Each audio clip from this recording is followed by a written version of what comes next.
दोस्तों, किन चीज़ों से हमारा रोज़ा नहीं टूटता है और किन चीज़ों से हमारा रोज़ा टूट जाता है, उन चीज़ों को हमें जानना बेहद ज़रूरी है।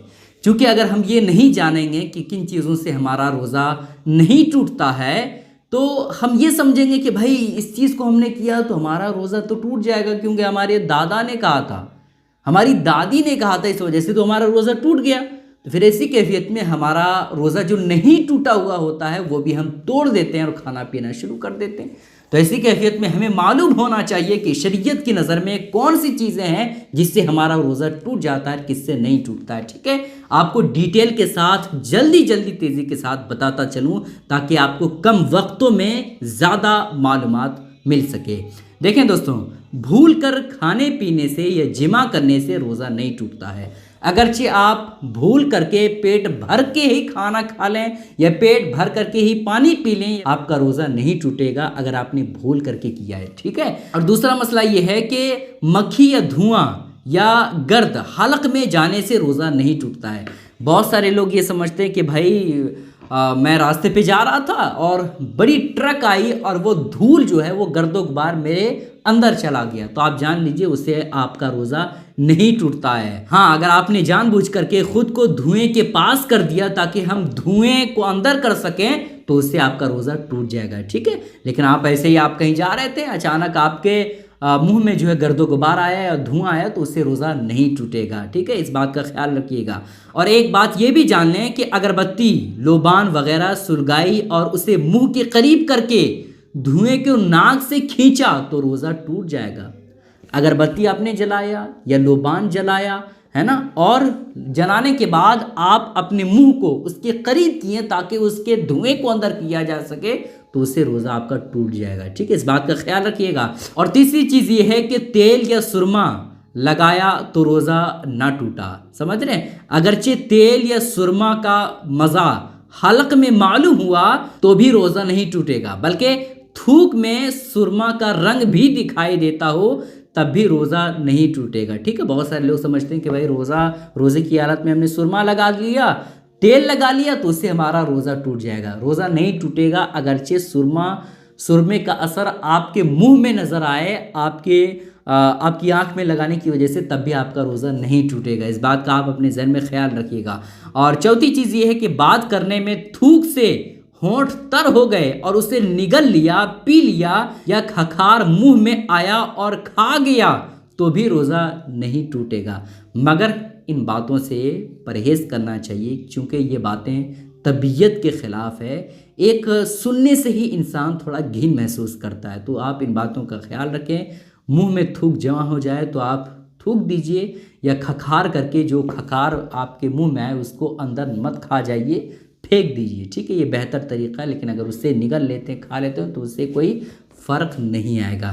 इन बातों का ख्याल रखिएगा। और पांचवी चीज़ है, दांत से खून निकलकर हलक तक पहुंचा मगर हलक से नीचे ना उतरा। आपके दांत से जो है खून निकला लेकिन आपके हलक के अंदर नहीं गया, बल्कि आपने उसको थूक दिया, तो अगरचे कितनों ही आपके दांत से खून निकले, उससे रोज़ा नहीं टूटेगा। बस हलक के अंदर नहीं जाना चाहिए। ठीक है, तो उससे रोज़ा नहीं टूटेगा।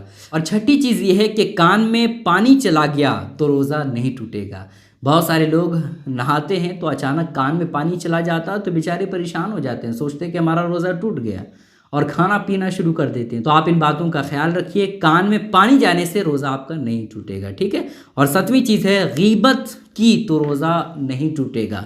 अगरचे गीबत ये बहुत बड़ा गुनाह है, सख्त काम है। गीबत के हवाले से कुरान मुक़द्दस में आया है, अल्लाह रब्बुल इज़्ज़त ने इरशाद फरमाया कि गीबत करना ऐसा है जैसा कि अपने भाई का गोश्त खाना, है ना। तो गीबत करना एक बहुत बड़ा जुर्म है, बहुत बड़ा गुनाह है, लेकिन इससे आपका रोज़ा नहीं टूटेगा। ठीक है। उसके बाद आठवीं चीज़ ये है कि बोसा लिया, बीवी का बोसा लिया मगर इंजाल ना हुआ तो रोज़ा नहीं टूटेगा। समझ रहे हैं, बीवी का आपने मोहब्बत से बोसा लिया चेहरे पेशानी पर या चेहरे पे, है ना, तो उससे रोज़ा नहीं टूटेगा।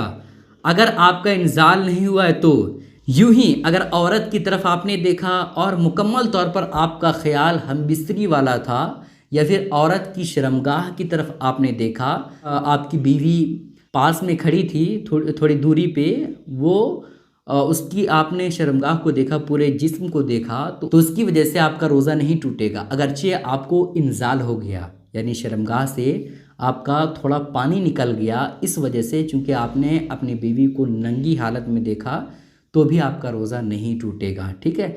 लेकिन अगर आपने औरत को हाथ लगाया, है ना, और औरत के जिस्म की गर्मी की वजह से आपका इंजाल हुआ, यानी शर्मगाह से पानी निकला, तो फिर ऐसी कैफियत में आपका रोज़ा ब्रेक हो जाएगा। लेकिन आपने दूर से देखा, बीवी नंगी थी, तो उसकी वजह से अगरचे आपका इंजाल ही क्यों ना हो जाए, शर्मगाह से पानी ही क्यों ना निकल जाए, उससे रोज़ा नहीं टूटेगा, ठीक है। इस बात का आप अपने जहन में ख्याल रखिएगा।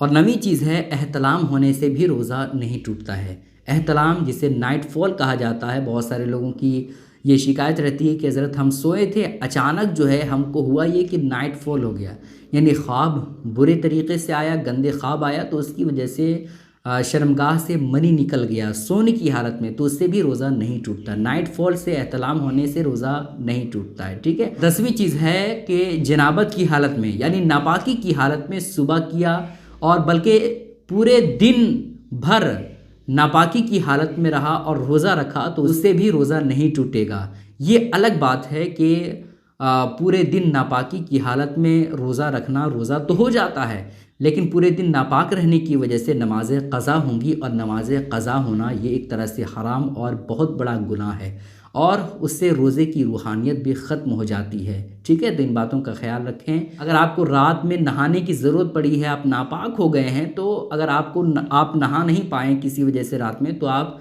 सुबह 7 बजे या जितनी जल्द हो सके आप गुस्ल कर लें, तो ये बेहतर तरीक़ा है। लेकिन अगर आप पूरे दिन नापाकी की हालत में रहें, तब भी रोज़ा हो जाएगा। तो ये 10 चीज़ें थी जिससे हमारा रोज़ा नहीं टूटता है, और हम सोचते हैं कि हमारा रोज़ा टूट गया, ठीक है। तो इन बातों का आप ख्याल रखिएगा। ये 10 पॉइंट, ये 10 मसाइल आप अपने जहन में रखिएगा, और इस क्लिप को दूसरों तक ज़रूर शेयर कीजिएगा, ताकि उन्हें भी पता चल जाए कि किन चीज़ों से हमारा रोज़ा टूटता है और किन चीज़ों से रोज़ा नहीं टूटता है।